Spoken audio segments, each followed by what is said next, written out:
Hi viewer, this is EasyElimu channel. I'm Vincent Kanwai and I'll be taking you today through Form 4 Mathematics.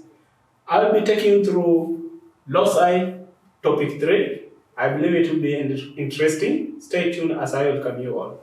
In Loci, today we are going to start with, we shall view it as a daily activity. For example, I'm going to rely on something that I believe everybody maybe have done in everyday's life. For example, I'm going to rely on an example which I believe you might have encountered either as you wake up or in your daily activity. For example, we shall consider somebody opening or closing a door through a given angle. So I'll draw my door. This is the frame, actually the frame of a door.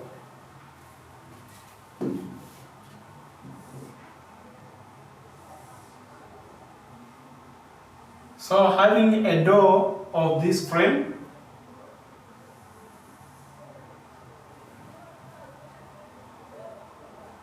this is the frame, but the real door may be hinged at this section here. Let's take that section as the hinge of the door, such that we have. So I'll take my door as that one, and this door I'll give it A, B, C, then D, being hinged at point P, Q. Unless this one be F, and then this one we can consider it as E. So taking this door, we can take it that, actually let it be up to the end. So this one here, it's still the frame. So having that kind of door, we can take it that it is hinged at P and Q. And you will realize that if this door is open through an angle of 60 degrees, you can still close the door and it becomes shut. So we shall consider different occasions. For example, we shall consider a point only C. What happens to the point C when you close your door? You will find out that if it is only point C, if you close this door and you observe, you put your eye or you just view, what will happen to point C here, which is at the corner of that door, as you close that door? You will find out that this point here will be moving in that direction up to that point E. It will move to that point E to close. If it was open through an angle of 60 degrees, it will also move through the same angle so as to close. So meaning it will make an arc of 60 degrees.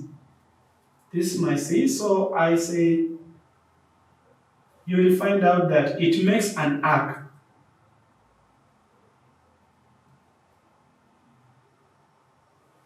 It will make an arc which is apart. So meaning that if you close the door, point C will follow the path CE. So point C will move through a path so as to close. So if you close, I will repeat, if we open this door, if we consider this door was open at an angle of 60 degrees, then we close it observing point C alone, we shall find out that point C will move through an arc of CE so as to close if it was already open at 60 degrees.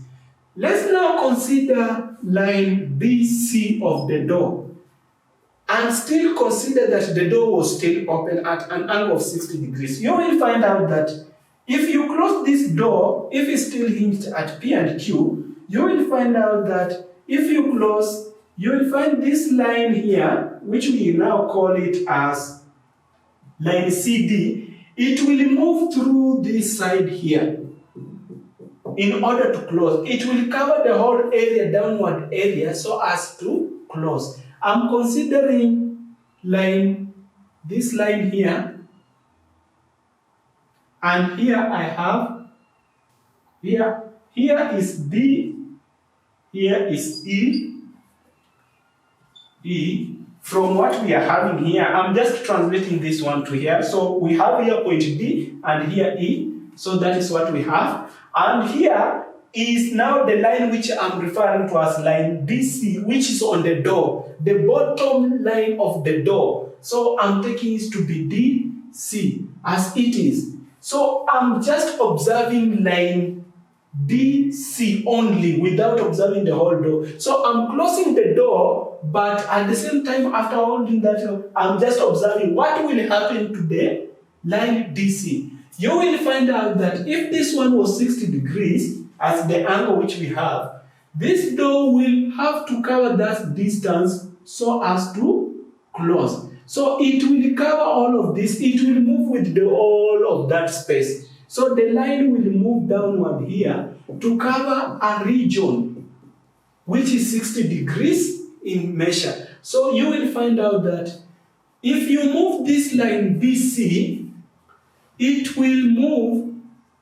moves with a region. As we can see, this is a region actually, but if it was just a point we were observing, we saw it's only an arc which will be formed, so it is a path. But if it is a whole line, we are saying that the line will form a region. It will cover a certain area as it moves through a certain point. Like for example, we can observe this one. So if we observe and if we take this one as the reference line, you will find out that as you move this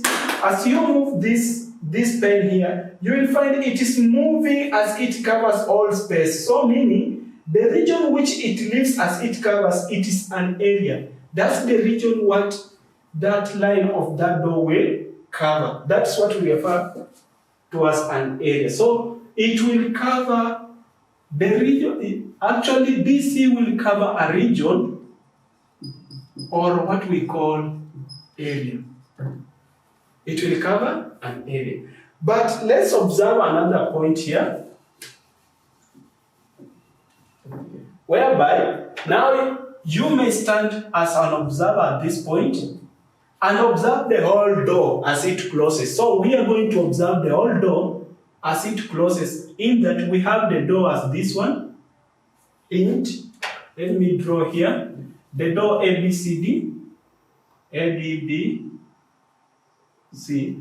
As it closes through this angle 60 degrees, we want to observe what does it form.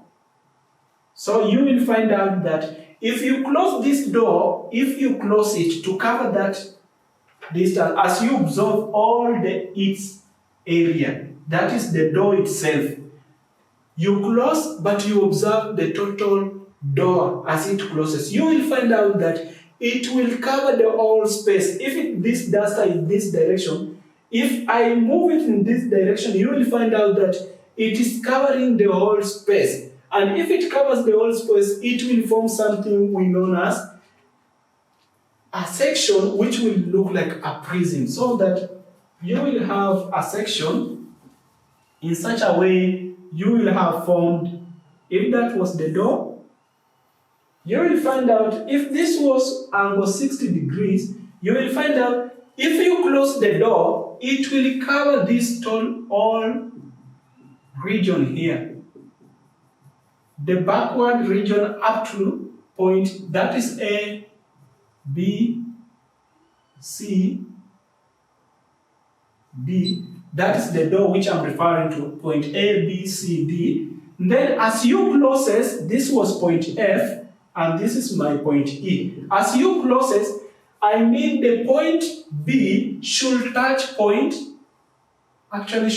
this point F, and also point C should touch point E. So meaning that it will be all close so as to have now this point P will be transferred at this point F, and this point C will be transferred at point E, so that the door is all closed. You will find out it is forming something like a cylinder, a sector of a cylinder. So you will have something like you have a cut cylinder. So meaning that if you take the door, it has some area because it will be in a rectangle position. So as it moves through a given volume. So meaning, if an object is having, or let's just say the door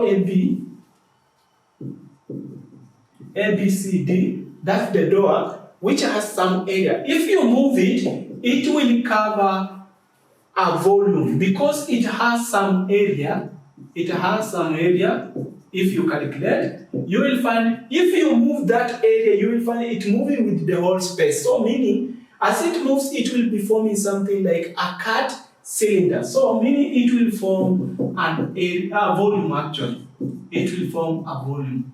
It's like a rigid body forming a volume. So with that we can observe, if you move a point, you will find that that point will form a path. If you move only a point, if I have just a point like this, if I move it from one position to another one, it is forming a line. So meaning it is a path. It traces a path.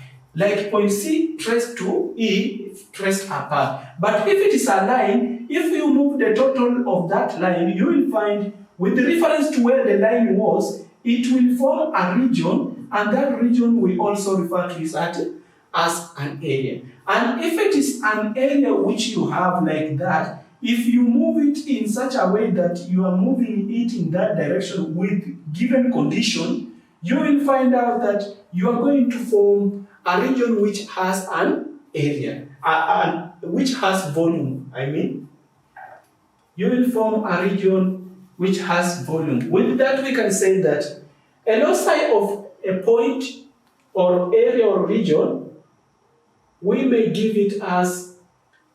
describe loci as we can conclude here that there is a path, region or area or volume traced by a moving point or a point moved, or a line for the case of line DC, or a region moved with given conditions.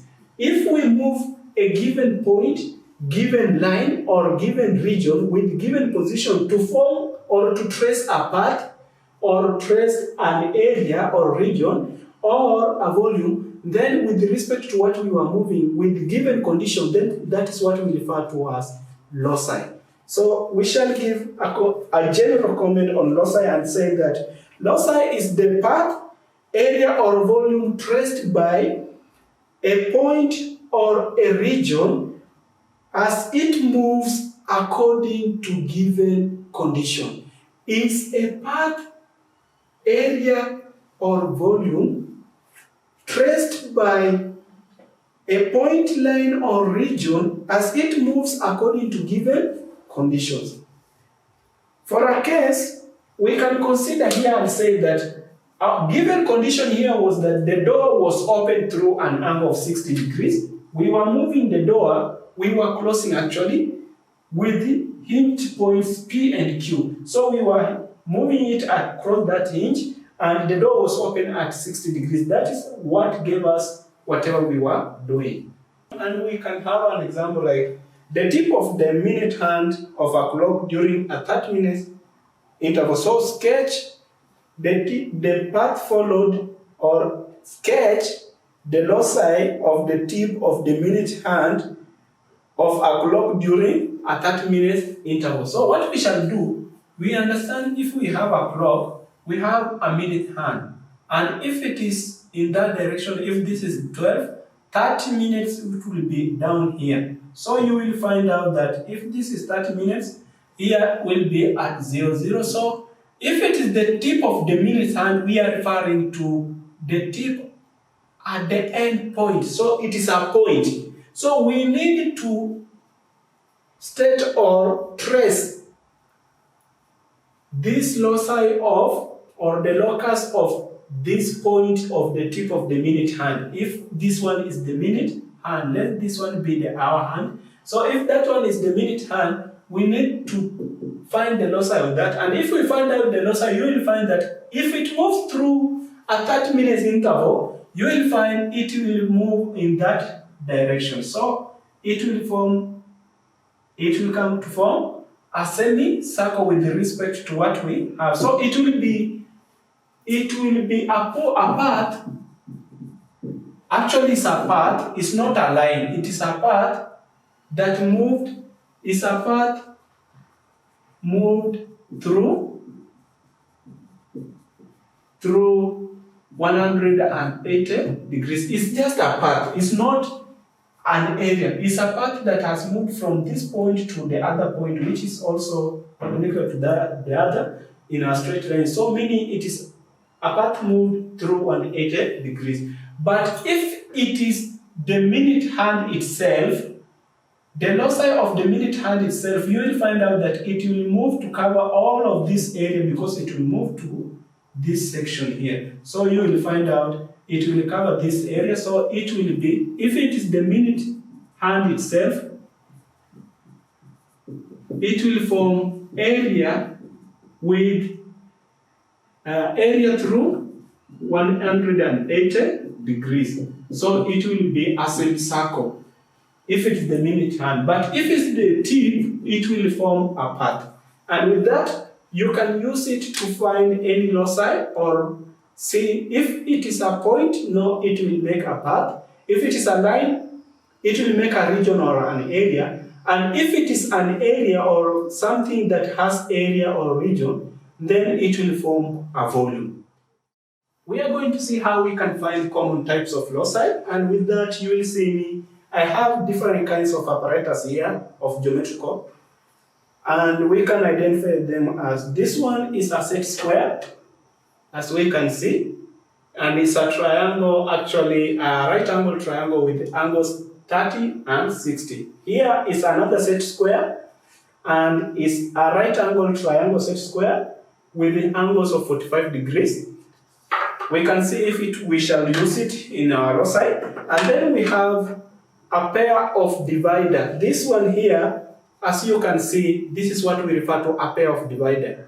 If you have constructed a line or a given loci, you can find its length by using a pair of divider. At the same time, we shall be constructing a different kind of loci or construction or geometry here, and we shall be using this instrument here. And this is what we always refer to as pair of compasses. As you can see here, we shall see how we can use them. And here we have another instrument, which is geometric instrument. And as you can see, it is labeled with some of the angles. So this one is what we refer to protractor, and we shall see how we may use it in our construction. And at the same time, we have one more left apparatus here, and this is 1 meter ruler. And this one we use it to draw lines or measurements if we are being provided with. So with that information, let's go and see how we can find common types of loci as we move on. Now, let's observe one of the common type of loci. We want to look at perpendicular bisector loci. And here we shall start with the one-dimensional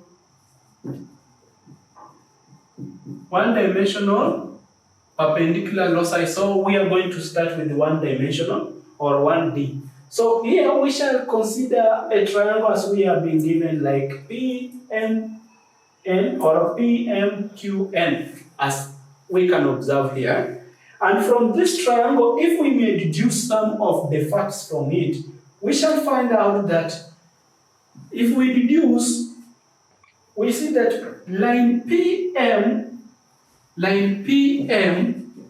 is equal to line PN, and here we have been given this condition here. We have been given in that if you see this one, meaning this whole triangle here is isosceles. So meaning if PM is equal to PN, we have been given. So we can observe together that we have two kinds of triangle here. Triangle PQN and triangle PQM all share a common height. So meaning that if we observe PQ is equal to PQ of the other triangle. So what do I mean? I mean that if you take PQ as the height of triangle PMQ, triangle PMQ, if you take PQ as the height of the triangle PMQ, you are going to find that it's the same as the height of triangle PQN. That's why I say PQ is equal to PQ, and this is common between the two triangles. And as we can observe very well,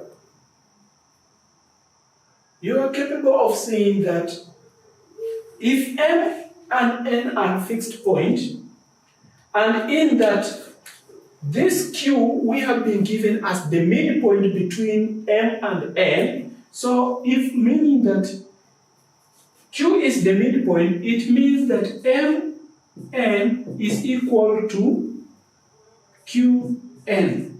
Actually not MN, MQ is equal to QN. And here, this one can be obtained if this one is the midpoint, meaning we can construct it. So on construction, you also find that one, because you will measure a half of that length and you will find out that that one is the midpoint. If it is the midpoint and it cuts perpendicular, this one drops that way into that Q, you will find out that if this PQ is the common chord and is a perpendicular at that point, then we can say that if that one is a perpendicular and we have this side the same as the other side, PM and PN are same, then that means that the angle here and the angle here, so meaning angle QPN and angle QPM are equal. Meaning also angle PMQ and angle PNQ are also equal. Because we can observe that the angle here is equal to a perpendicular bisector. And if this one is a common chord, we can say now that angle PQN is equal to this angle PQN. So I'm talking about this angle here. So that angle is equivalent to the other angle because that one cuts the line at the middle point, line MN, and is a perpendicular at that point. So meaning it will be equal to angle, actually it's angle, not triangle, it will be angle PQM. And we know one thing, if you have two angles on a straight line, so meaning if they are adjacent to each other on a straight line, then it means if you sum up the two angles, you are going to get 180 degrees. If we sum up the two angles, we are going to get 180 degrees. But remember one thing, we have said that angle PQN and is equal to angle PQM. So meaning if we sum up the two angles, it's like summing the two equal angles. So meaning that if they are two equal, we can say one of them let be equal to x. So if we equate 1 to x, we shall find out that we shall have 2x and it will be equal to 180 degrees. But if you want the value of x, you shall divide by 2 and find each angle measures 90 degrees. So meaning that if we equate one of them because they are equal, so if we equate them to 180, we are going to get that each angle measures 90 degrees. So that means that at this point here, this is a perpendicular, this one is also perpendicular, meaning that it is 90 degrees in both cases because they are angles on an adjacent line. They are on a straight line. So with that, having this angle, actually having that angle equal to this angle here, then we are quite sure that this angle here is equal to that angle. So meaning that triangle PQM is equal to triangle PQN.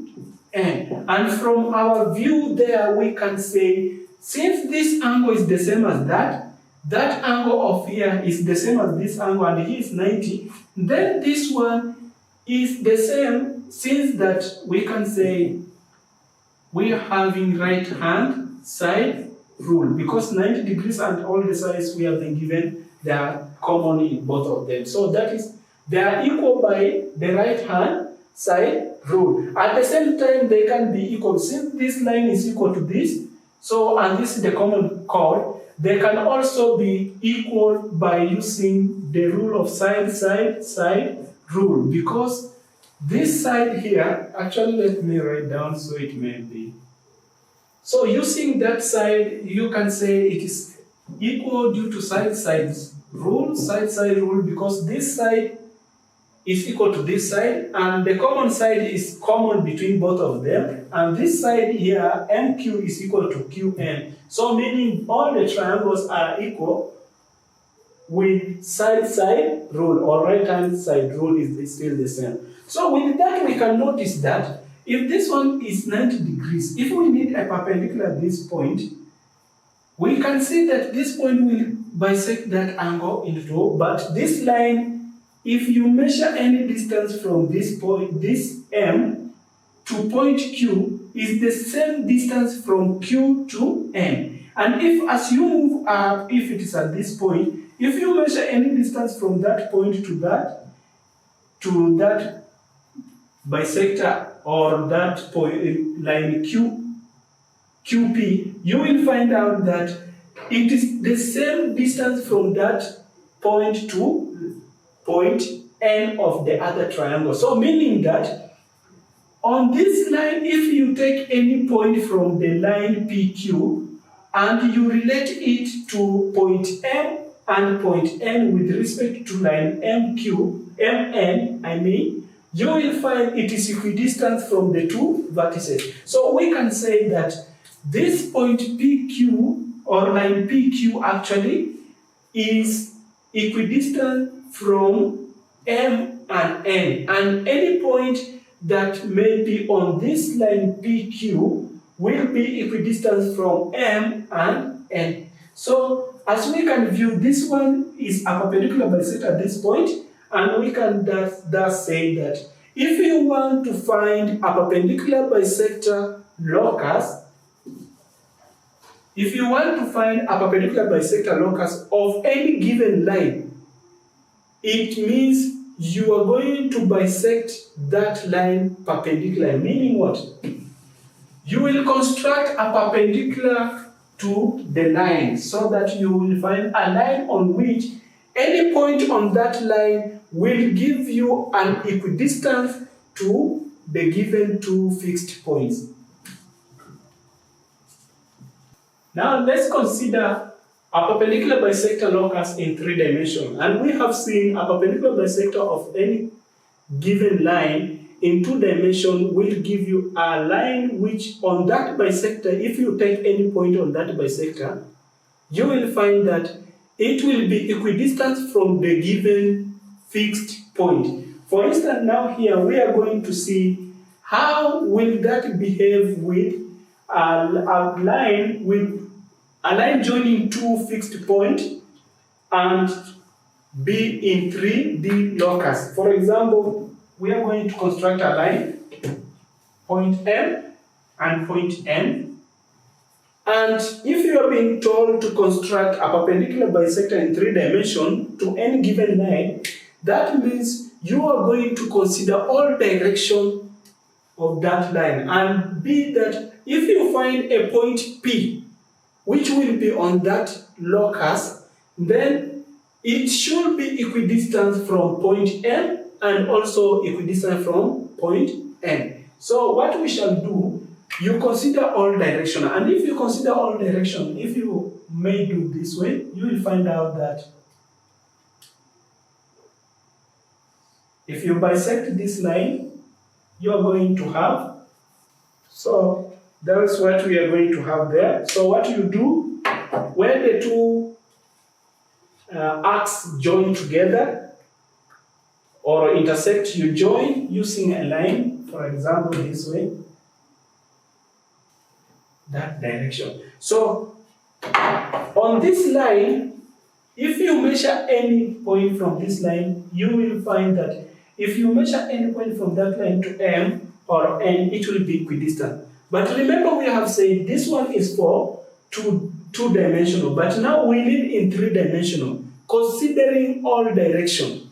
So if we consider all direction, it means this one we have constructed when the line is on this direction. So if we may change the line or turn it in the side that this line views this way, and we shall find we are forming a plane around that line. So it will be a plane in that we shall be having.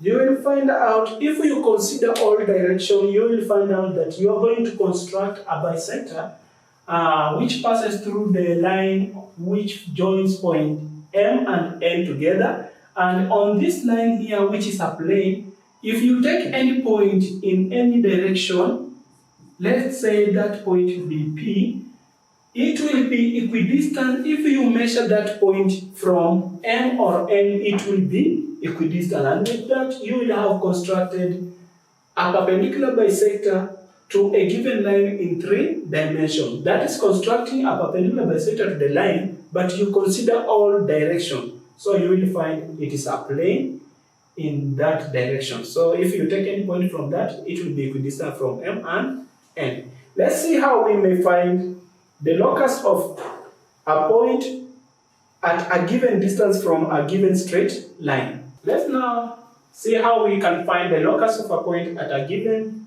distance from a straight line. Now we are going to consider the same line MN. Let's consider line MN. This is line MN. And if you have this line MN, you will find out that you will be given a line and you'll be told to find the locus of a point which will be at a given distance from this straight line that you have been given. And that locus of a point will be at a given distance. For example, for this case, we may be told to find the locus of a point from this line MN, in that we have like that, in such that from that point to that line be 10 centimeter. If it is 10 centimeter, we shall measure our 10 centimeter. You use your ruler and a pair of compass. You measure 10 centimeter.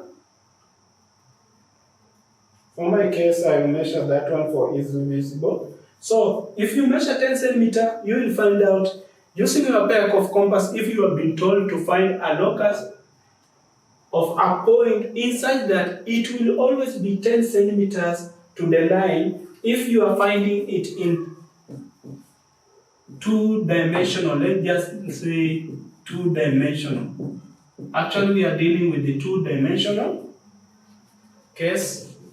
So we need to find the locus of a point in two-dimensional case in such that if we find any point from that point to the line MN, we shall find it is equidistant, and it will be, for our case we have said, let it be 10 centimeter. That means that if you move at any point on that line, you will find that it will always be 10 centimeter from line MN. So meaning that we are going to consider, if it is a line, it will be in both direction of the line, and it will be on top and also at the bottom. So you have to construct a line which is on top and also in all direction on top. So you will find that it will be that way. So, and the bottom, the same applies. You will going to have another one at the bottom, another line at the bottom. So you are constructing using that 10 centimeter. That really means that if you construct that line, any point on the line will be 10 centimeter from the line MN. In that, after doing that, you are going to construct or to draw a line that will touch the edges of those acts in that direction, and let this line be, for example, line A, B. So you will find out that let this one be CD. As from what we have done, you will witness that the lines which we have drawn, they are actually parallel to line MN. And if you measure any distance from the line MN to that line, if any point is on the line AB, you will find it will always be 10 centimeters from line MN, in both cases, downward or upward. So the locus of a point to a given line is just a line parallel to that line. For example, we have seen here, we had to draw a locus of a point 10 centimeters from the line which we had MN. And if we draw, it means that if that locus will be at this point, then it will be 10 centimeters from that, and also it can be downward 10 centimeters because it is to a line. And a line we are doing with the two-dimensional.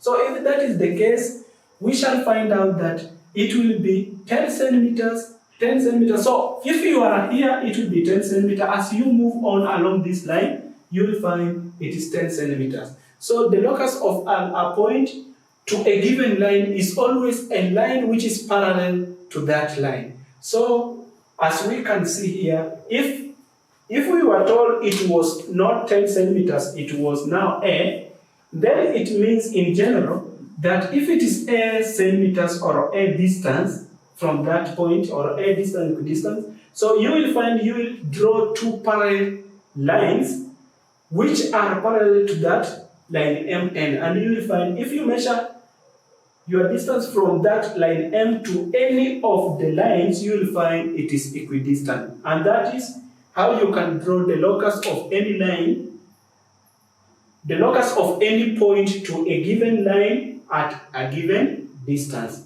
So that is in two dimensions. Let's check how we can draw a locus of a point at a given distance to a line or a straight line in three dimensions. So after drawing that one, we will find that if you find the locus of a point to a given straight line in three dimensions, you're going to get is a cylindrical shell, but having a radius of that given distance, and also that given line will be the axis at which that cylindrical shell will be like rotating on.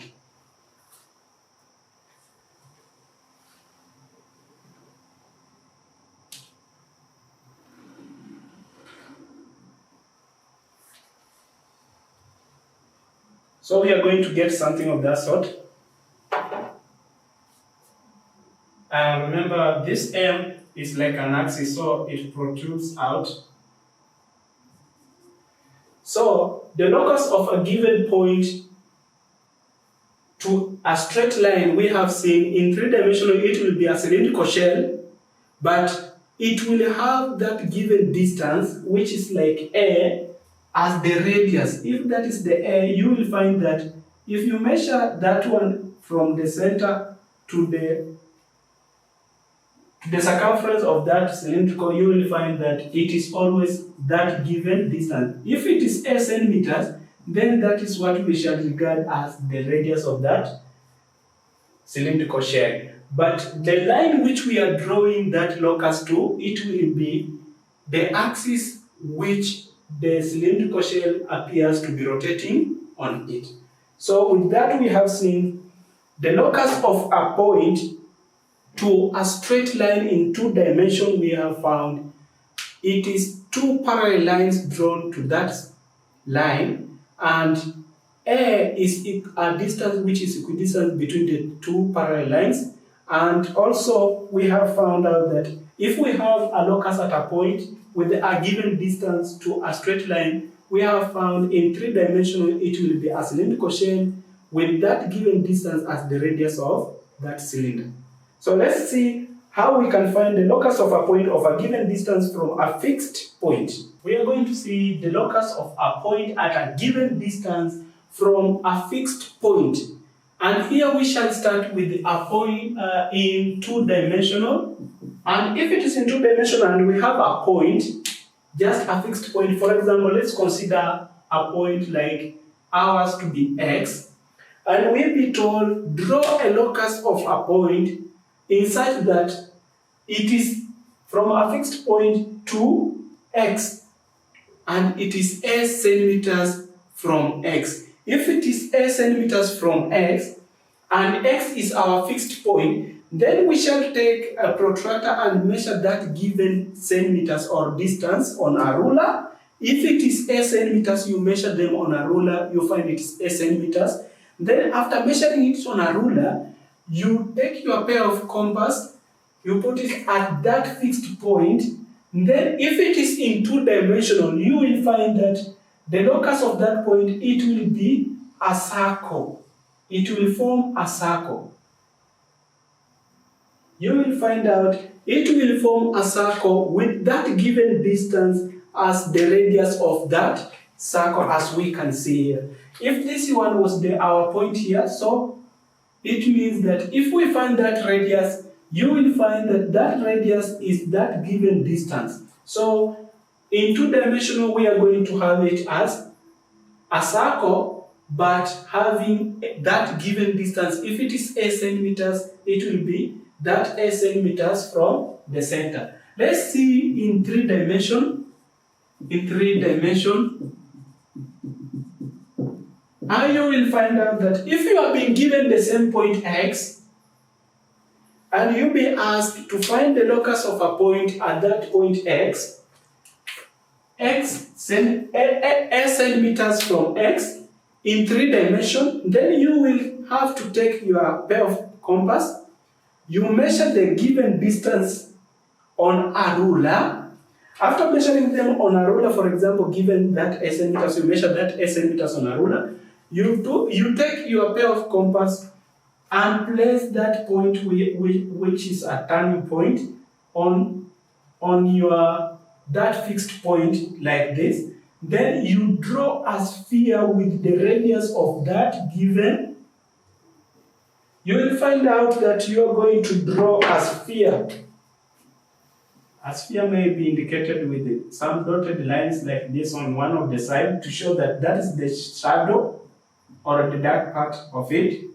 So you will find that you have drawn a sphere in that direction with the radius given as, if it is s centimeters, you will find it is s centimeters. So meaning that the locus of a point s centimeters from a fixed point x in three dimension, you are going to get, it will be a sphere with the radius equal to that given distance, which is s centimeters. But in two dimension, we got is a circle with that s centimeters equal to the radius which you are using to draw that circle. Now we have seen how we can draw the locus of a point at a given distance from a fixed point. We shall consider another section and see how we can go on using common types of loci. But if you have been given any kind of distance from a fixed point and you'll be asked to draw a locus of that point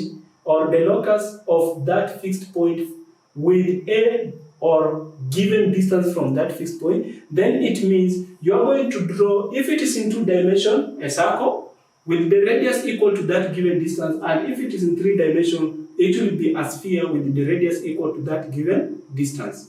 So we are going to see how we can find angle bisector locus, and here we are going to refer to two intersecting lines. And having these two intersecting lines, we may take this as RS, and the other one we may consider it as PQ,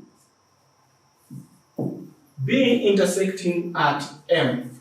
So if they intersect at M, we need to see a line or a locus on which, if we bisect it, it will have bisected an angle, and if you find any any distance from that locus, you will find it is equidistant from each of the line.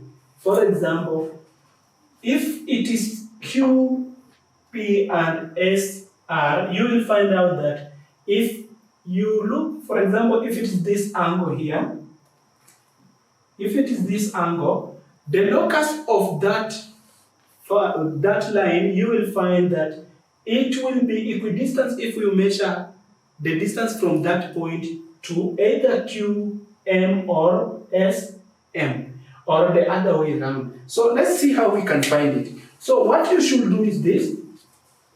You take your pair of compass, you open any kind of radius, then you bisect the angle which you need to find the locus on it. So you bisect that angle, and on bisecting, you will find out that we are going to bisect it as that way. And at the same time, we may bisect the other angle. So on bisecting this one, we are going to get, we shall get those arcs.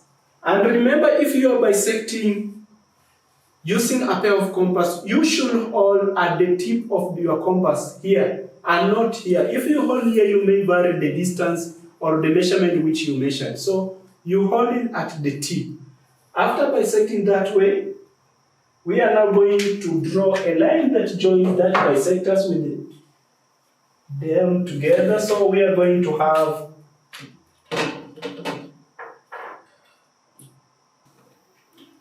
so I may call this one locus 1 or line 1. That line 1 represents my locus 1, and on which, if I may select, for example, a point like here, N1, let me select this one to be my N1 on that side, and I draw a line from that to meet this line PQ. You will find if I draw any line to meet that point there, and the same line to meet this line here, you will find out that it is making a perpendicular with the line MS and also with the line MQ. So at this point, if you find any, be it at this point on this line N1, you will find out that if you draw out the lines, they are always making a perpendicular with the lines, the intersecting lines. Actually, it will be making always a perpendicular with the intersecting line. So on this line is where my locus will be located, on which if I measure any distance from that one, with regard to this angle, I will be finding it is equidistant to the lines which are making up the angle. The same applies to this side, which I may call this point as N2. And if it is N2, I will find out if I draw a line to meet the other line RS, I will find that, or RM, it is perpendicular. The same applies to that of MP or PM. So you will find out that if you draw any line from the perpendicular or from that line, if that is the point where the locus is found. For example, we may call that one, this is line N2, or point is N2, and if you draw out the lines to meet the intersecting line, you will find it is perpendicular. The same may apply if we construct the bisector of the upper right, in that we may decide to construct the perpendicular or the bisector of the other angles. So we shall still have RS and also have, let's say so. So if we have that one, we need to construct in that we find out on top what do we have. So what you do, you open any radius again, you put it here, then you bisect the angle which you have there, and if you bisect the angle, you will find out that you are going to construct a line which will pass through M, or to meet the intersecting lines also at M. So I'm going to join the two sides, there is the two arcs together, and you will find out that my first arc which I drew passed through the center, and I named it L1. Now this one I'm going to name it L2, and it will represent my second locus, and it will be in such a way that if I select any point on this line, for example at that point, and name that one as N3, I will find out that whenever I draw the line to meet the intersecting line RS, I will find it forms a perpendicular, and the same appears to the same other. And even if it is at the bottom part, I will find out that it will always form a perpendicular. Actually, it should be in this direction. If you draw out, you will find out it's forming that one, if it is equidistant. So whatever you will witness is that this point, which may be located along that line L2, which is our local, you will find out that it is always equidistant from the intersecting lines. And with that, we can say that in general, the locus of a point which are equidistant from two given intersecting straight lines is a pair of perpendicular straight lines bisecting the angle between the given lines. So for our case, we have seen the other one was the line which was bisecting the angle QMS also gave us a line passing through M, and we saw any point on the line was equidistant to the intersecting lines. So if you are being given any two intersecting lines and you are being asked to find the angle bisector of that angle bisector locus, is like you are being asked to bisect the angles and then you find any point on that bisector or that line which will pass through the angle which has been bisected. Construct a triangle PQR in such that PQ equals to 7 cm. So we are going to construct PQ. PQ equals to 7 cm, QR 5 cm, and angle PQR equals to 30 degrees. So construct the locus L of points equidistant from R, P, and R, Q. So what we are going to do here, we are going to construct a triangle PQR in such that PQ equals to 7 cm, and we have been given QR equals to 5 cm, and also the angle PQR actually we have been given as 30 degrees. Then we should construct the locus L of points equidistant from RP and RQ. So what we are going to do here, the first thing we are going to draw that triangle. After drawing the triangle, now we shall now construct the locus which we have been asked to construct. So I'm going to draw a triangle having PQ as the base.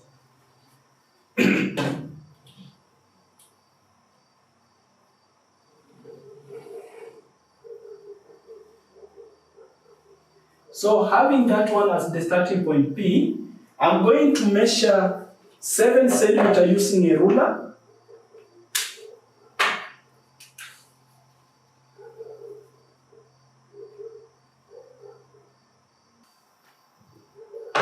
So I'm going to use this one as my 7 cm. And that one, after drawing 7 cm, I'll name this point Q. And I know this is 7 cm. So from there, I've been told also that line QR is 5 cm. So QR, where I don't know where is R, is 7 cm, is 5 cm. And angle PQR is 30 degrees. So meaning the angle is at Q. So what I will do, because we are constructing, I'm going to construct an angle of 30 degrees. And to construct an angle of 30 degrees, remember we say, you construct first an angle of 60 degrees. You open any length or any, you open any length. You draw an arc there and also draw on the line. Then standing on the arc which you draw that passes through the line, you draw an arc which intersects what you had drawn up. Then, if you join the arc with the side which we used to draw, that is this point here, we shall find we have 60 degrees. That is 60 degrees. If you take your protractor, you measure that angle, you will find out that it is giving you 60 degrees.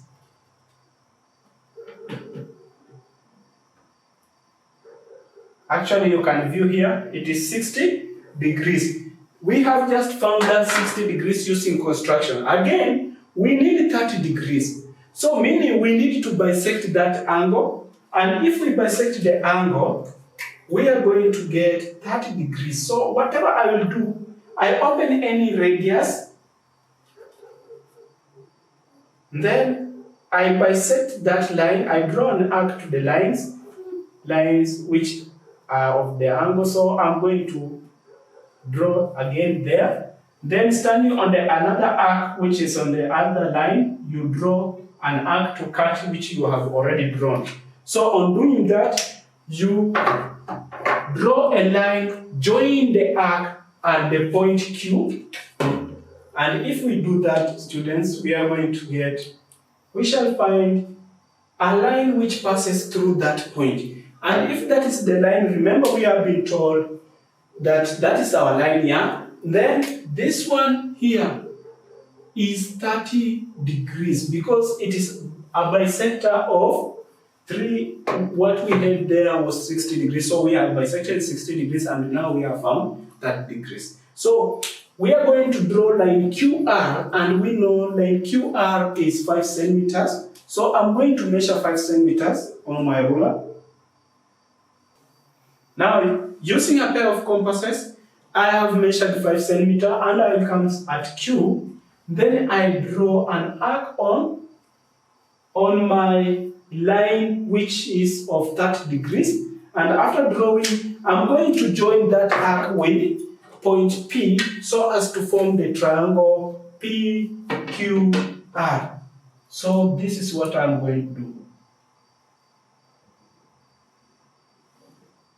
Actually, students, we have now found this is point R. And if you measure the angle PQR, we are going to get is 30 degrees. Now we have constructed that triangle. And after constructing, we were asked to construct a locus L of points equidistant from RP, a points equidistant from RP and RQ. If you have been asked to construct a locus L which has points equidistant from point R, from lines RP and RQ, those are is like you are just being asked to construct, to bisect the angle PRQ, because if you bisect that angle, the line which will pass through that bisector, it will be always that if you find a point on that line, it will be always equidistant from line RQ and also line RP. So what we are going to do, we are going to bisect angle PRQ such that we find a line which, if it passes through that, if we find a point on that line, it will always be equidistant from RQ and RP. So open any radius, place your compass at R, draw an arc to line RP, draw another line arc, using the same radius, draw another arc to line RQ, then having that arcs as the center also, open any radius or use the same radius, draw an arc at the center or where you will have, then draw another arc using the other arc. So you will find they intersect there. So when they intersect, use a ruler and your pencil or pen, join where they intersect with the point R. So you will find on joining you are going to have this is how we do join. And on joining you are going to find it will pass through that arc and we are going to have something of that sort. So we can call even at the point where they intersect or cut that point, we call it like point T. So you will find out that this line here which we have drawn, this is now what we have been asked to draw, line L. And if you find any point from this line, be it there, here, or there, you will find out that if you measure the distance from that point to the line RP, it will be always equidistant.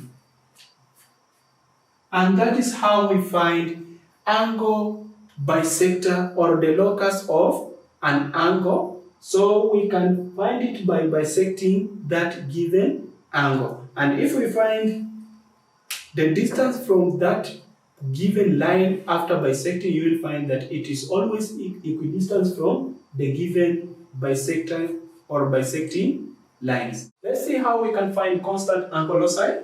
And here we are going to use any kind of radius. I'm going to draw a circle, two intersecting circles. In case, for example, I'm going to draw here. Actually, let me draw here so that it may be well visible. So I will find out that this is O. This is the center of the second circle, and this one was the center of the first circle.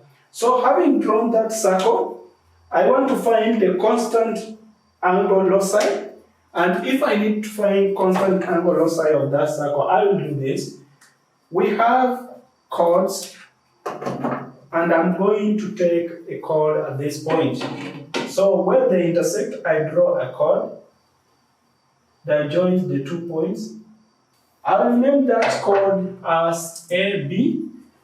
And remember, these are two circles with the same radius, so they have the same radius. It may be 3.1 centimeters, 4, or anything you have of the same radius. So I have chord AB, which is a line joining where the two circles intersect at point here and here. So I will name this circle like here. I will give it like names. Let me give it like A or B, C. So I'm going to give this one A.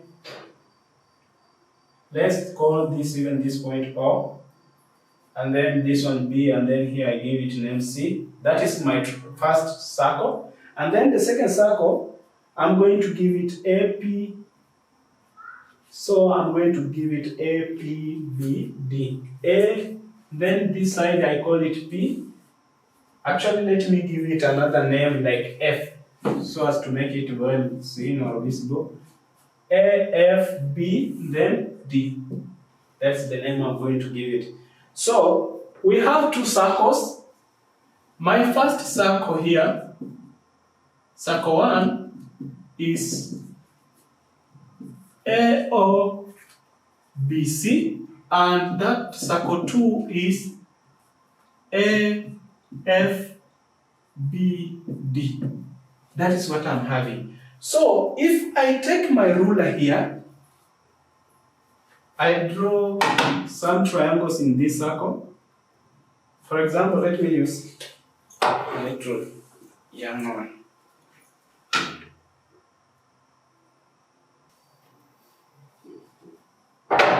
So having drawn that, let's name this point as P1. This one we give it P2. This point P3. This one P4. You will find out that if this one is the center of that circle, for example, it was here, and this one the center of the other circle as O2, you will find out that if you measure the angle of this AP1B and measure this angle, if they do have a common chord AB, and this angle here and this one, you will always find that the angles are equal because they are subtended by the same chord, and also they are always touching the circumference. So we can say that if you measure any angle, for example, maybe it be here, then you come back, so long as it's subtended by chord A, B, and touches the circumference of this circle, you will find out it will always give you the same answer. So P may be located on this circle here. P may be located on this circumference. So meaning that if you find out the value of angle AP1B, it will be equal to the value of angle AP2B, which is equal to the value of the angle AP4B, which is equal also to the value of the angle AP3B.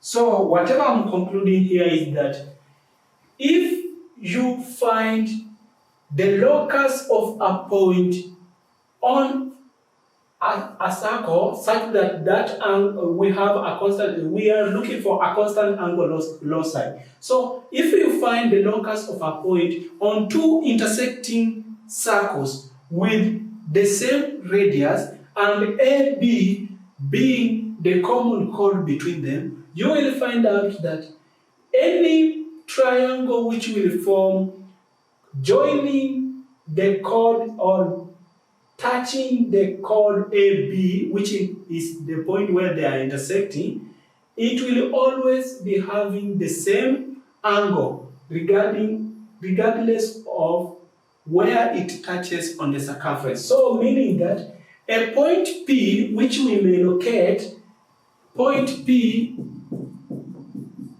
is on the major part of the circle. Actually, it's the major arc. So we call it major arc of the circle. And what is the major arc? The major arc for this case, for the second circle with the radius O2, the major arc will be A, then we say BF, F is outside, then you come back to B. So the major arc is AFB. When we talk about the major arc, we are looking with the reference to this chord AB. So we shall move the other circumference, then we come back to B. So P may be located from this point here up to point B. That's what we are referring to major arc. And also, we have another one here, whereby we may take this one as our reference point, that is the chord. So the major arc to the chord AB is A, then you come back to O, then you come back to B. So the major arc is A, O, B. So that is what we have found is the major arc. And we have said P, which is our locus, may be found anywhere on the major arc. And that is how we can find constant angle locus. Let's see an example. A line PQ is 5 centimeters long. Construct the locus of a point at which PQ subtends an angle of 70 degrees. What we are going to do here, this is the idea of a constant angle locus or loci. So what we are going to do, we are going to construct a line PQ such that that line PQ is actually 5 centimeters long. I will construct and name this one line P. So I'm going to use a pair of compass and ruler to get the measurement of PQ.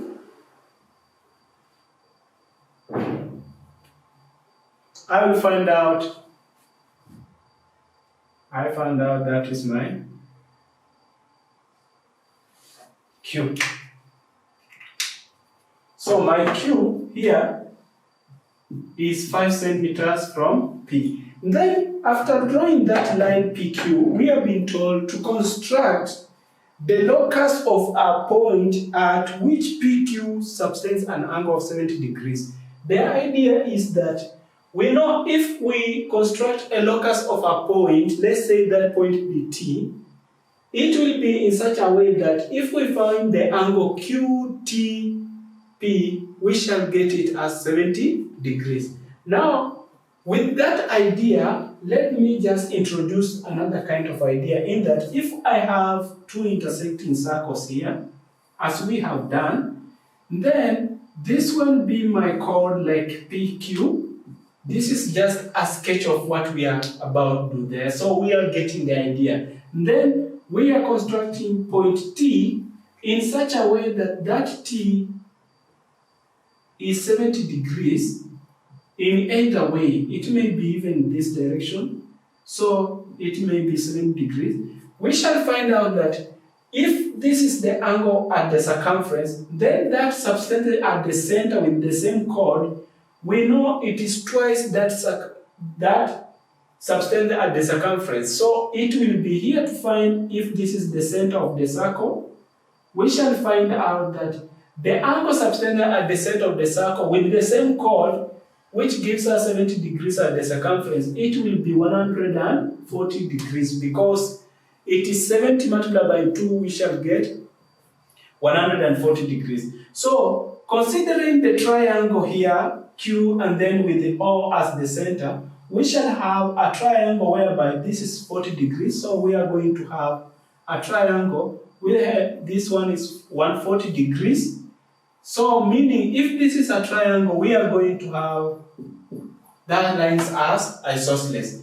This is my Q, this is my P, this is my O, the center of the circle. So meaning this angle will be 180 degrees of the whole triangle, subtract 140 degrees, and then I will get this angle as 20 degrees, this one as 20 degrees. So I will get 40 divided by 2 because it's isosceles, I will get each side 20 degrees. So means if I need to construct that point T, which is at the circumference, and in that if I find the angle QTP, I will get 70 degrees. I have to construct an angle of 20 degrees at either Q or P so as to locate that angle or that side. So what I'm going to do,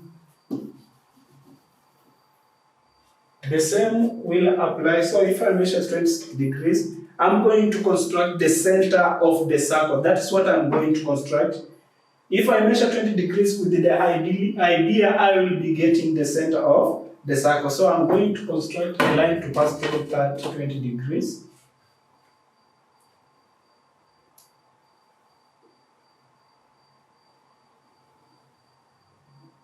In that direction. So I will construct that 20 degrees in both directions. If I have constructed the other direction, the same should apply to here.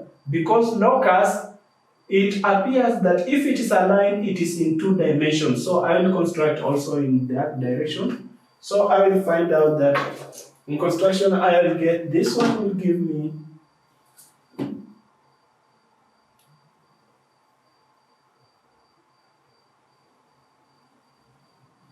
so after constructing that way, I need also to construct at point P 20 degrees also so as to find where the 2 lines intersect and find that one will be the radius of that circle.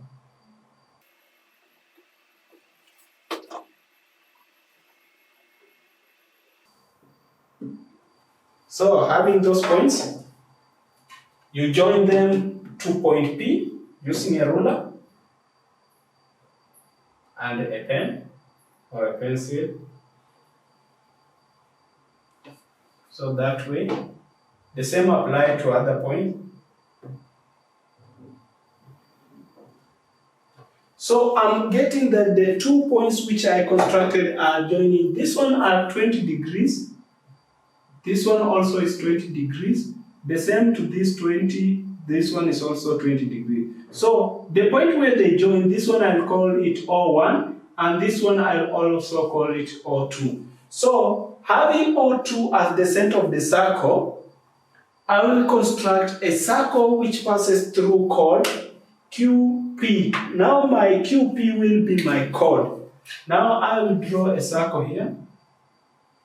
Now I'll make sure that it touches that chord. So if it touches there, you will find that it will always pass through that other chord. We have drawn the circle, and after drawing using center O2 and center O1, we can draw, and you find the circles will intersect with having this Q line QP as the common chord. So after drawing, we found out that on our sketch, we found out that if this chord has to be subtended to the circumference, then the center of that circumference will have 140 degrees. So meaning, if you draw any of it. It may be even drawn up to, let's say for an example, we take it to be up to this point. So if you measure any angle from that point to join the chord, you will find out if you draw any kind of lines from the circumference to join the two chord, the chord at point PQ, you will find this angle is 70 degrees. The same to the other direction. In this direction, for example, if we will draw even at that, you will find out if you draw to touch the circumference of the circle and the two chords, you will always find that the angle of this point is actually 70 degrees. So this one is 70 degrees. The other way, you may draw it, touch at this point, attach at this point, anywhere, you will find it 70 degrees. So the locus of that point, which we need as point T for our case, it will be in such a way that it is from this major arc of the second circle here to this arc. Point P here may be such that we may call this one D and this one C. So if we call this side C and this one is point T, so if we call that side C, so point T may apply for where we have major arc Q, D, P and major arc Q, C, P. Meaning what? Is from this direction to the other up to this and the other way around up to that point. So that is how we can construct it. You only get the ideas of angles in a circle. After getting those ideas, then you know how they do work. We have seen how you can construct. You can use the same knowledge and do construct constant angle locus of any given line. For example, like ours here. Given a triangle, let's say in intersecting loci, given a triangle PQR as shown on the blackboard,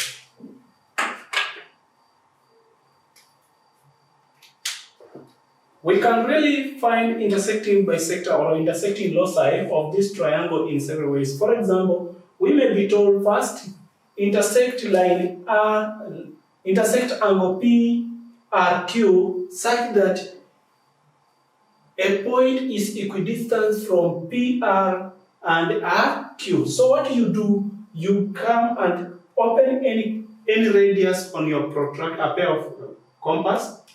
After opening a radius on a pair of compass, then you draw an arc or you bisect the angle which you have there.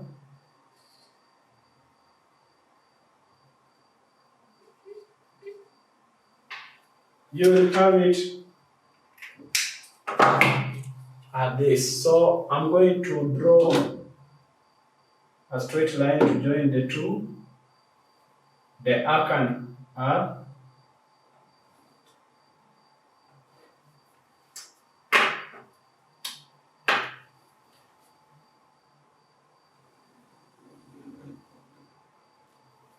That kind.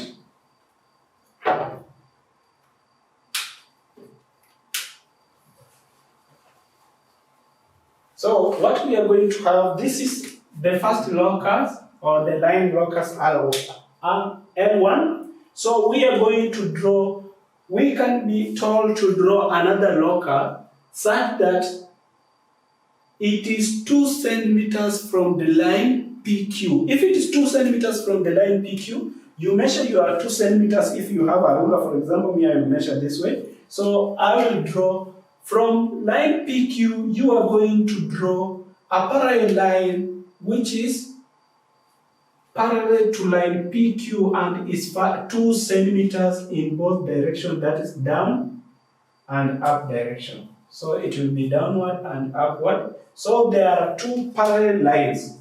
Actually, if I can draw, we are going to find out that we are going to have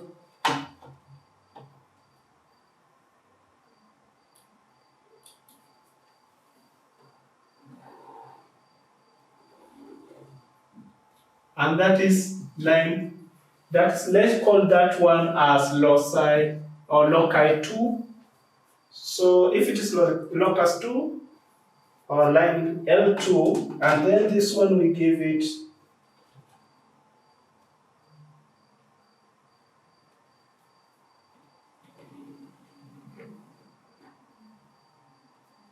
is a parallel line to PQ, but it is 2 centimeters from the original line, which is, so this is line 3.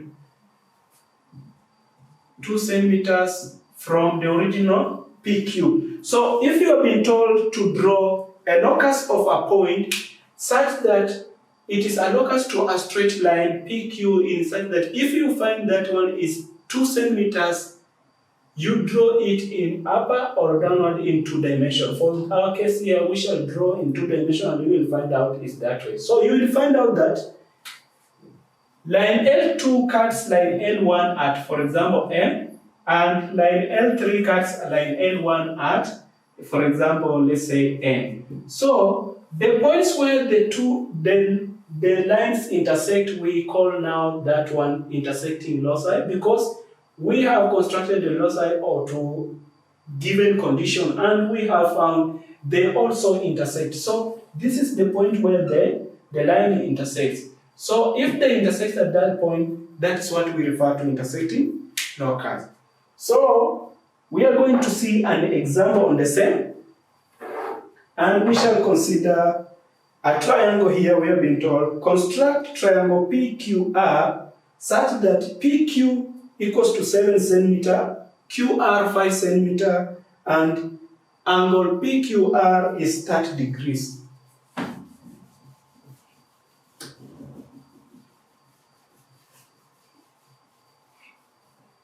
Here we are just being instructed to construct triangle PQR such that PQ equals to 7 centimeters. So what I will just do here for the first thing, I'm going to draw 7 centimeters. So I'm drawing PQ.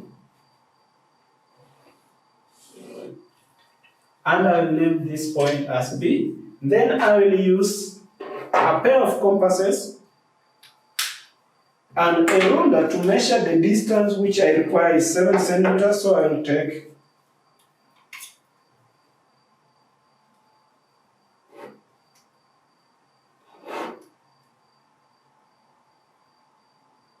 let's say that's my 7 centimeters. So I measure 7 centimeters from P and say that is now my Q, and this is 7 centimeters. So if that is the case, we have QR 5 centimeters. QR is 5 centimeters and angle PQR is 30 degrees. So what I'm going to do, I'm going to construct that triangle, but the first thing there, I need line QR. And if I need line QR, I need to construct first the angle PQR. So if that's the case, I will first construct here an angle of 60 degrees by opening any radius. I construct a bisector at that point, an arc. Then after constructing that arc, I come up to that arc on the line. I cut that one. I join up the 2 lines to get what passes through P to construct angle 60 degrees.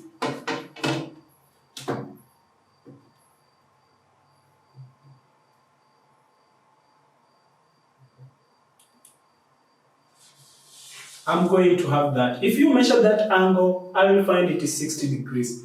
But I need an angle of 30 degrees, and here I have 60 degrees. So what I'm going to do, I'm going also to bisect that angle so as I get 30 degrees. So if I bisect the angle, I'm going to have 30 degrees. And on that 30 degrees now, I will now find my point R, which is now 5 centimeters from Q. So I'm going to join the 2 arcs where it intersects and point Q.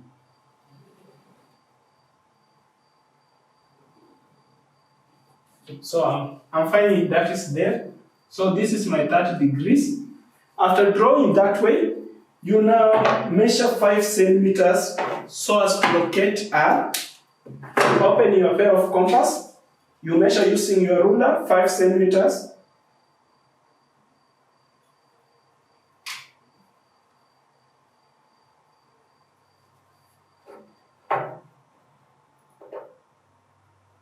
That's my 5 centimeters. So I measure 5 centimeters. That is. So where I measured 5 centimeters, that's point, I will call that point R. And this is 5 centimeters. So where it joins now, at point R, I join to complete a triangle PQR. Actually, there's one.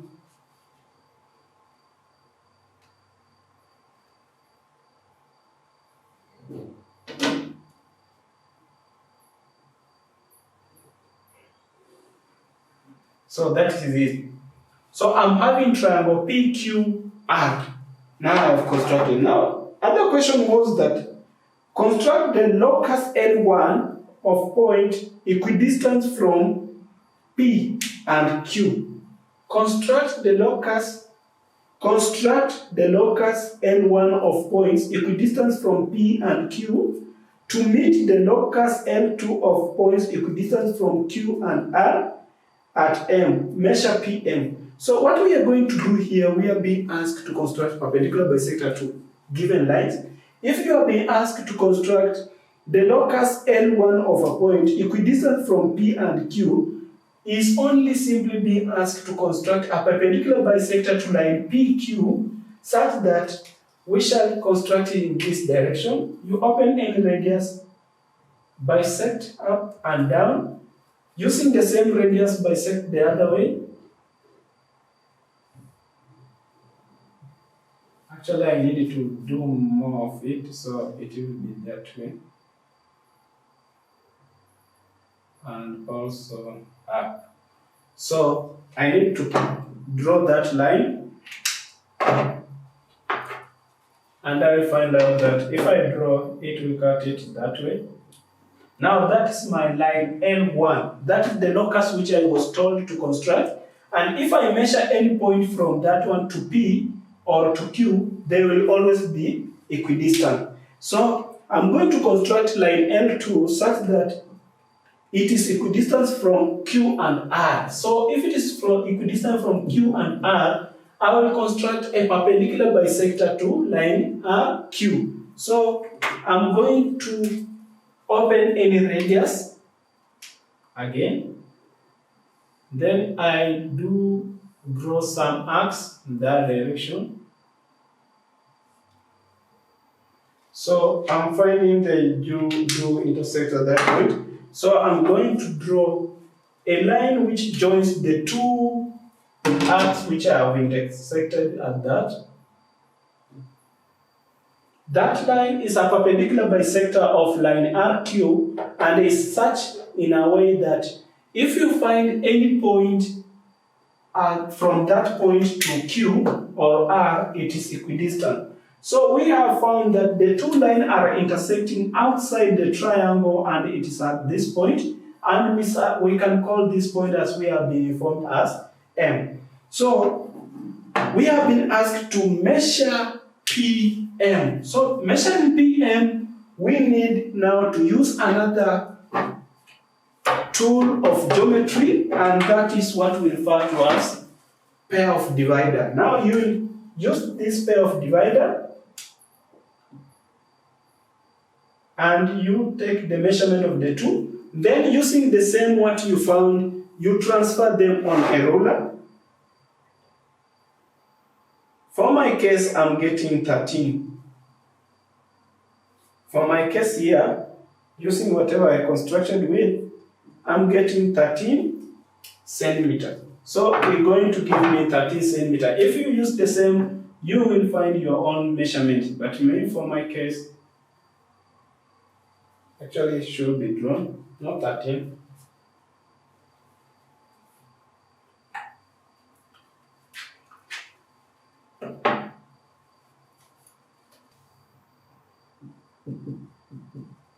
That's for my case, I'm getting 2.3. The same can occur if you do your own and you do compare and see, using an accurate graph or paper and accurate geometry construction, you will find out the exact measurement that you need using the same technique. That's how you can construct intersecting locus. You find whatever condition you are being given and then you use it to construct that intersecting locus. Now let's see intersecting loci in a triangle. And here we have a triangle PQR, and we need to consider how will some of the locus we may form using this triangle intersect, and what is the result of that. So having this kind of triangle, we can decide first of all, do intersecting locus of the lines or the sides QR, PQ or PR, such that we should find the locus of a point in that it will be either equidistant to QR or equidistant to PQ or equidistant to PR respectively. So if we have that, we are going to construct first, let me construct a locus of a point in that if you find distance from that point to P is equidistant to from that locus to Q. That means that I'm going to bisect the line PQ. So if that is the case, I shall open any radius, place it at Q, make an arc at that direction, then make another arc at the bottom direction with the same radius. Place your compass at P, make the arc on the same to cut that, the same arc, the same to that. After doing that, take a ruler and a pen, then join the two arcs. That is this way, the two intersected arcs. So we are going to join them in this direction.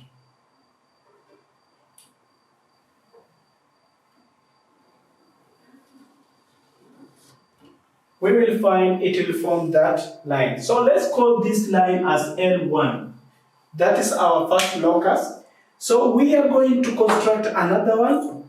And here let's construct a locus of a point in that it will be equidistant from, for Q, line QR. It will be equidistant from point R and also Q. So we are going to construct a perpendicular bisector to line QR, and if that is the case, take a pair of compass, open any radius for like this case, place it at R, make an arc to both sides, using the same radius, place it at Q, make an arc to cut the same arc you had made and also the arc you have made downwards.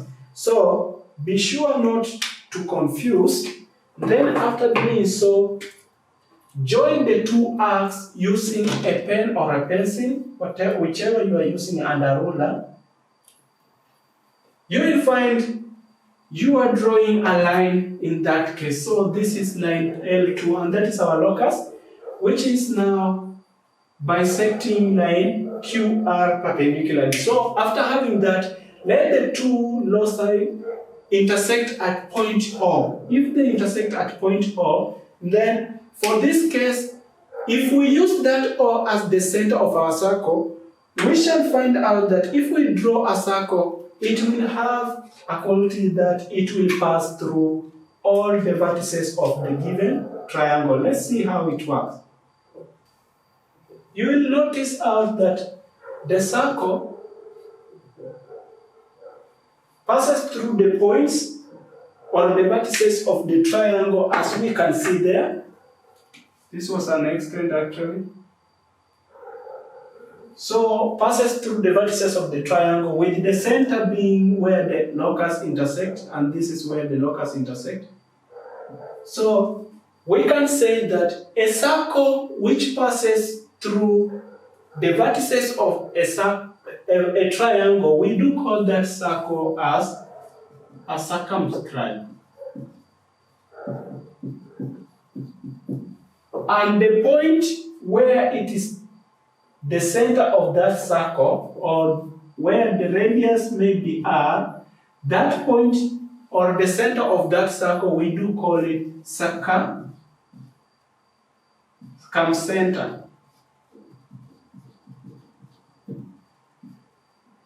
For this case is our O here.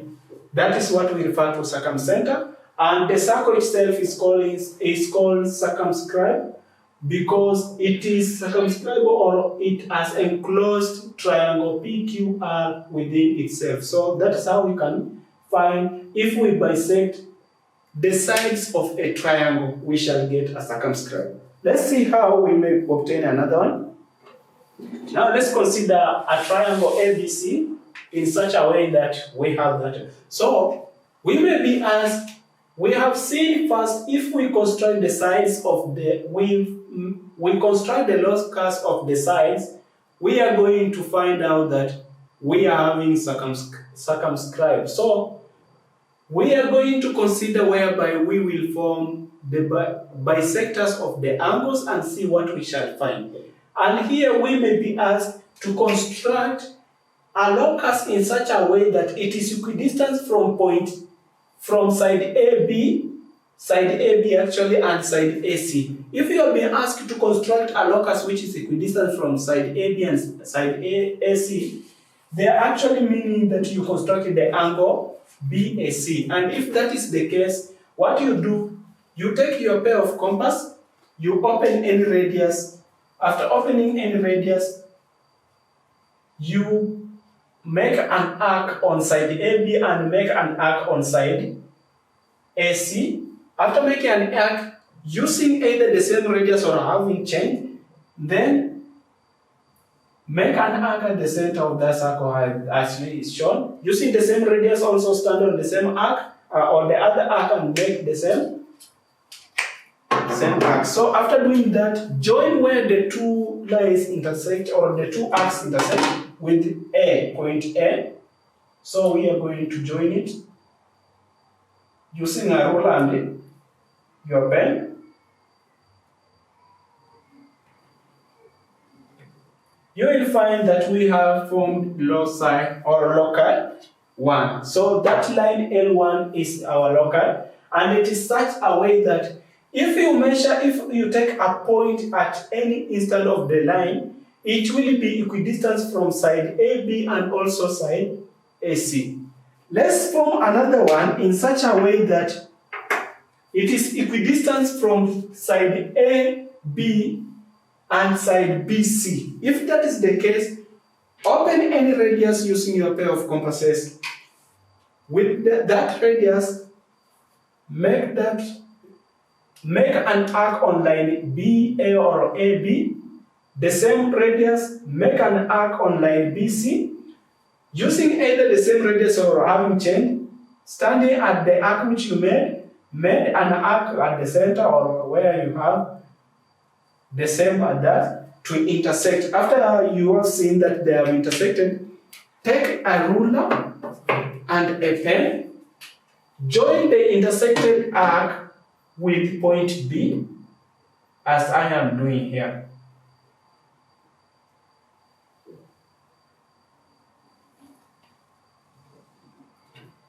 So this line here is our L2, and you will find out that they are intersecting in the center of the triangle. So they are intersecting in the center of the triangle. Actually, if you take that intersection to be at point O, we can draw a circle and find out that that circle will touch all the sides of that triangle. So with the radius which is touching the sides of the triangle, for example, if that is the side, we can construct a given circle in such a way that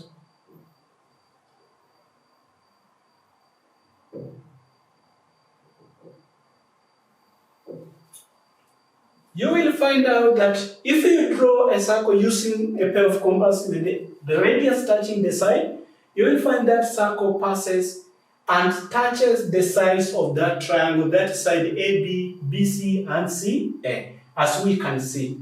Such circles, we do call them inscribed. And the point where we used as the center of that circle, that is like point O here, is what we call actually it's in center.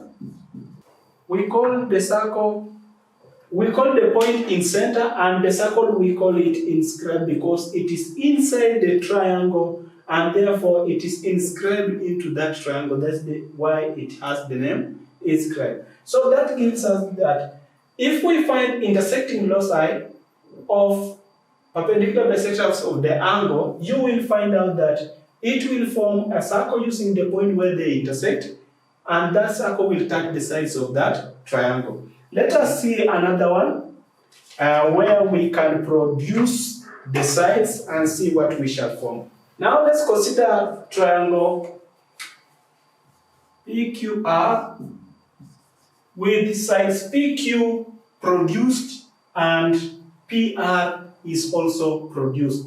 So having this, we are going to construct some angle bisector and see what are the relationship or the properties that it will give us at. So using QR produced, we can construct an angle, external angle bisector, in that we can construct an angle bisector of Q at point Q in such a way that whatever we shall find, it is a locus, and if you take a point on that line or that locus, you will find it is equidistant from line QR and also from line PQ produced. So if you need that one, you are going to construct, you are going to bisect the angle here, the external angle here. So if you construct, you are going to open your compass to any kind of radius. Then you construct some arcs to the lines. After constructing that arc, you make sure that you cut them that direction. So if that is the case, you join the arc to the external angle, that's at point Q. So we shall find a line L1, and that line L1 will be running through that point, and that is line L1 is an external angle bisector, and it bisects that line angle of line PQ. Actually, is angle PQ are produced, so it's an external angle. We are going also to construct another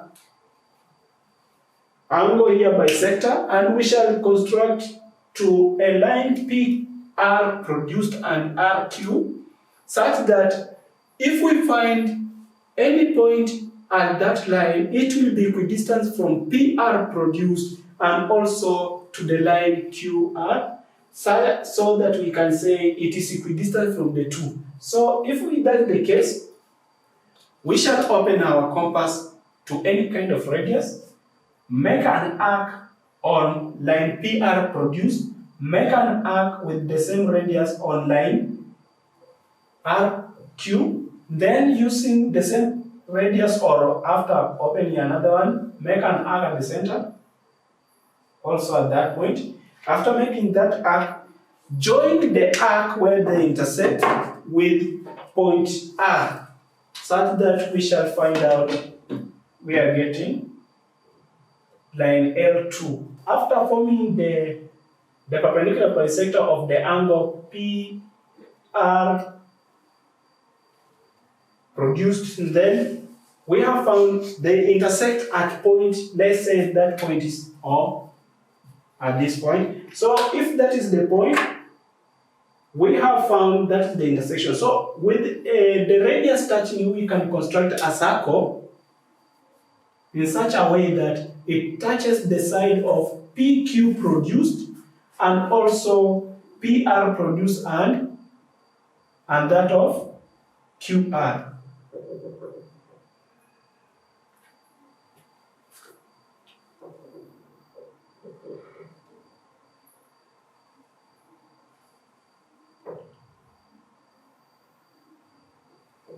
So we are going to get a circle which touches the outsides of produced lines and QR, that is PQ produced and PR produced. Such a circle, we do call it X circle. Such circles are called as X circle or scribe. And at the same time, the point where we use as our center for making the circle or drawing the circle, that point we call it X center. Now we have come to the end of intersecting loci in a triangle, and we have found if the intersecting loci in a triangle takes place to the sides, meaning we construct the perpendicular bisectors of the side, we shall find circumscribed, and if it is inside or the angles, we shall find inscribed, and if it is to the produced line and this one of the side, we have found X circle. We are going to see loci of inequalities, and under loci of inequalities, we are going to say that the inequalities are all represented by giving their satisfying or values that satisfy it, or the region which satisfy them. But if two or more of them intersect, or if two or more regions of the inequalities intersect, they give out the intersection of their loci. For instance, we want to see an example here and see how we can find loci of an inequality using our example. For example, we have draw a loci of points x, y such that x plus y is less than 3, y minus x is less than or equal to 4, y is greater than 2. Let's see how we can draw them on a graph.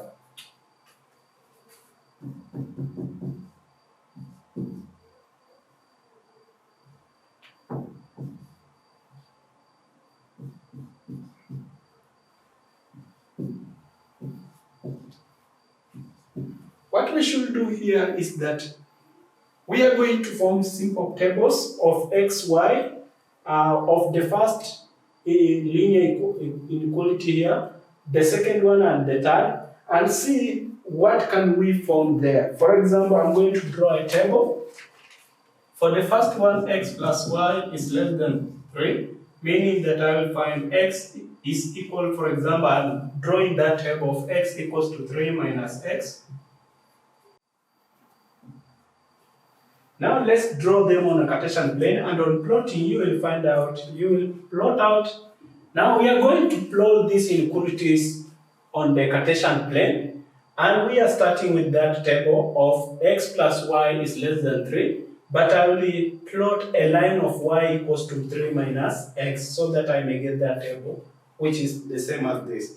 So I'm going to plot this line y equals 3 minus x, and also y equals to 4 minus x, and finally I will plot y is greater than 2. Let's start with this, and then I follow that one, and then that we see.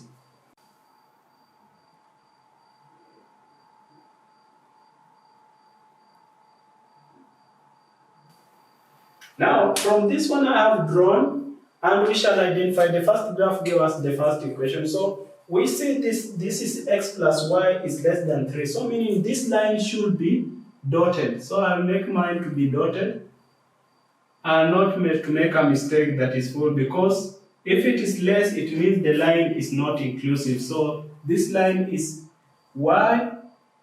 Actually, let me write x plus y is less than 3. That's the line.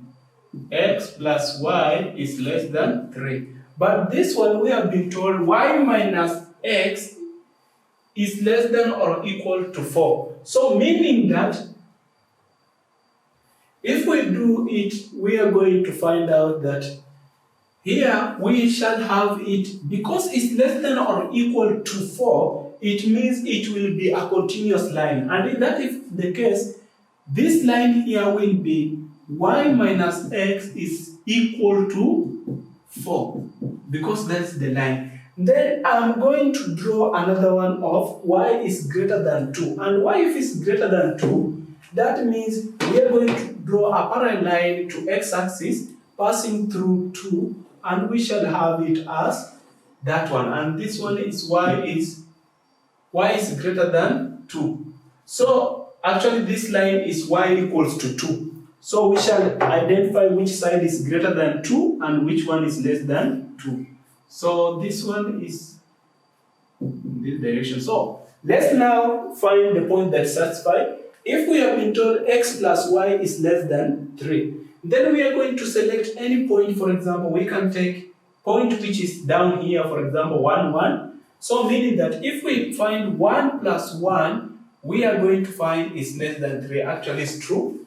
Let's select another point like 4 and 1 here, a point here. So we are having 4, 1, such that if you take 4 plus 1, is less than 3, and you find this is 5 less than 3, so meaning that that side is lying, so it's not true. So we shall shade that side which is not true because it is the unwanted region. Remember, in inequalities, all unwanted regions are shaded. So we are going to shade that, and for this y is less than y minus x is less than or equal to 4. We are going to select any point. For example, we shall select, let's just take 1, 1. So we can say 1 minus 1 is less than or equal to 4. So this one is 0 is less than or equal to 4. Actually, 0 is less than 4. That's true. And if we take a number like negative 5, 1, we shall have negative 5. Actually, let's say it will be 1 minus y is 1. 1 minus, now we have x as negative 5 is less than or equal to 4. We shall find out that if you do that, it's going to give you 6 is less than or equal to 4. So meaning this side, this one is not true. This is not true. And if it's not true, then it means the side which we selected, point 1 and negative 5, is unwanted side. So we shall shade this side here. And if we shade, we shall find we shade that part. And that part satisfies the equation y minus x is less than or equal to 4. So we are remaining with the y is greater than 2. So if y is greater than 2, actually if you select like point 1 of y is less than 2. So meaning that this side is the unwanted region. We need a point where if we select, we are going to find that point is greater than 2. Such a point is 4, and we shall find all the points of y which are above 2 satisfy that equation, y is greater than 2. So we have found that we are creating a region here which I may call R within this boundary here. So if the line we have been told line y is greater than 2, remember, is greater than not equal to, meaning that this line should also be shaded, dotted, not shaded. It should not be continuous because it is less than or it is greater than, meaning it's not greater than or equal to. So points which are located on this line within the line, the region which satisfies the inequality, are not regarded as the solution of that line. So we shall not take that. So our region which we require here is this region. Here is the region which satisfies our required loci. So we can see that these lines are the loci. Those are the loci of those inequalities, and we have drawn one of them is there. Another one passes through there, which is y minus x is equal to 4. And another one is y is greater than 2, which is y equals to 2. So after drawing, we have seen that the regions are intersecting. The regions of inequalities are intersecting, giving us a region which satisfies our inequality as R. That is what we call, if the regions intersect, that is our required loci. So the region which satisfies, that is the region which we require to find. With that, we have seen, if given any kind of loci or inequalities, you can solve them by graphing, and you will find wherever they intersect, that are the loci which are intersecting. And if they intersect, the region if intersect, they will give you the intersecting loci. So we have seen on solution on graphs. Let's see locus involving chords, and we are going to see properties of chords that will be used in most of our working out. So you will find out that the first property is that any perpendicular bisector of any chord will always pass through the center of the circle. So meaning that the perpendicular bisector of a chord will pass through the center of the circle. And at the same time, any perpendicular bisector through the center of the circumference will always pass through a given chord. Perpendicular bisector from the center of the circle will pass through any given chord in that circle. Then another one is that if two chords are equidistant or they are equal in size and they are in a circle, you will find that the distance from them to the center of the circle is equal. So they are equidistant from the center of the circle. Then the fourth one is that if the chords intersect, if the two chords intersect, you will find out that it has a certain property. For example, let's see here.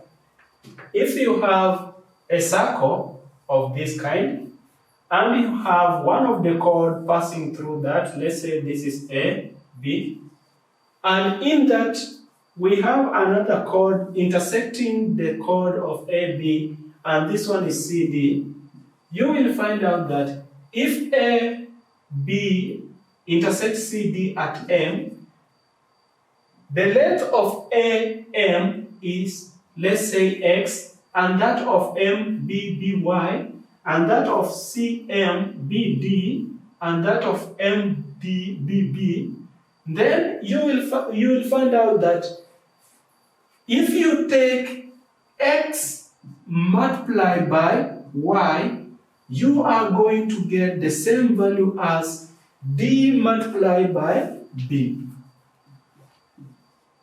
That is what we have in intersecting chords. So we shall see an example to give us that. And an example involving these properties of chords, we have one saying that two chords A, B, and C, D intersect at O. So having a circle actually is not to draw. So let's just read the total question. Two chords A, B, and C, D intersect at O if AO equals to 2 cm, OB equals to 5 cm, and CO equals to 1 cm. Find OD. That is the first question. Hence, construct the two chords and draw the locus of point which pass through A, B, C, and D. Calculate the area of the region enclosed by the locus. So what we are going to do, the first thing we are going to design in a way that, let's design a way that we have that way. Then we take and say this is AB, and we call the other one CD. Let them be intersecting chords in a circle, but they intersect at point O, for example. And then from this point, we have been told that AO is 2 cm and OB is 5 cm. Then we have been given CO as 1 cm. Then they ask us to find OD. Using the properties of chord, we can say that if we take AO, we multiply by OB, we shall find CO multiplied by OD. So, assigning this side as D, we can gladly give us, if you take 2 multiplied by 5, 2 multiplied by 5 cm actually is equal to 1 multiplied D, 1 by D, and you will find out that D is equal to 10 centimeter if you divide by centimeter. So you are going to get D is equal to 10 centimeter. So this is 10 centimeter. We have finished the first question. So we are going to do it by construction because the other question asked, hence construct the two chords and draw the locus of points, the loci of points which pass through A, B, C, and D. Calculate the area of the region enclosed by the locus. So what we are going to do, we are going to use the properties of chords. After using them, we shall now construct that locus they require. For example,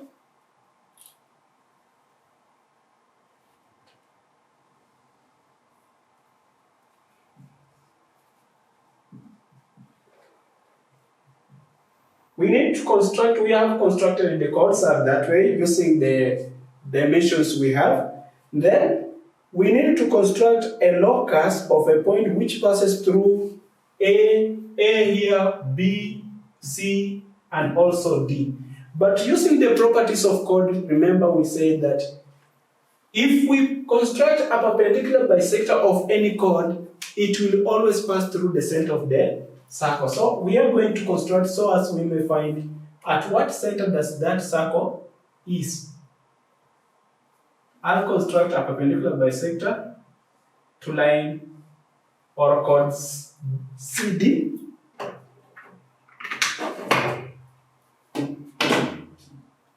And I'll find that line passes that way. Since I cannot determine where is the center of the circle, I will also construct the chord, the perpendicular bisector of the other chord AB. So I'm going to construct this one, and I know it will automatically pass through the center, so meaning they will intersect.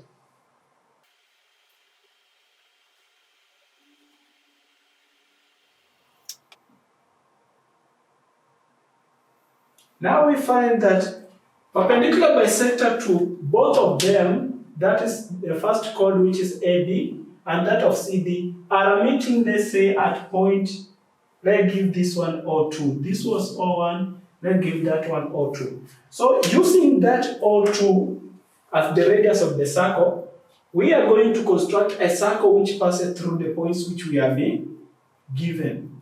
On drawing, we find if we construct perpendicular bisector of each chord, they will meet or intersect at this point O2. And on drawing a circle using O2 as the center of that circle, we have found that it passes through points A, B, C, and D. And for that case, we are going to measure the distance from the center of the circle to the circumference. And I will use a pair of dividers so as to find the radius of that circle. For this case, I'm finding the radius is 6.6. The radius is 6.6 centimeters. So I find radius is 6.6 centimeters for this case. And if that's the radius and they told us to calculate the area of the region enclosed by the locus. So it's the area of this whole region. So we can see the region enclosed is a circle. And the area of a circle is given by pi r squared. So if that is the case, we shall consider pi as 3.142.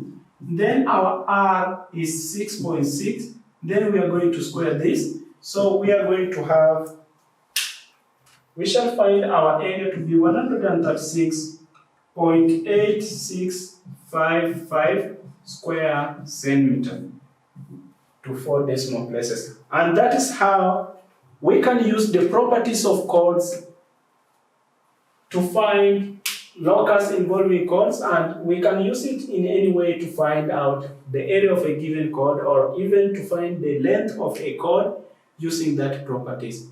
With that, we have come to an end of Form 4 topic 3, loci.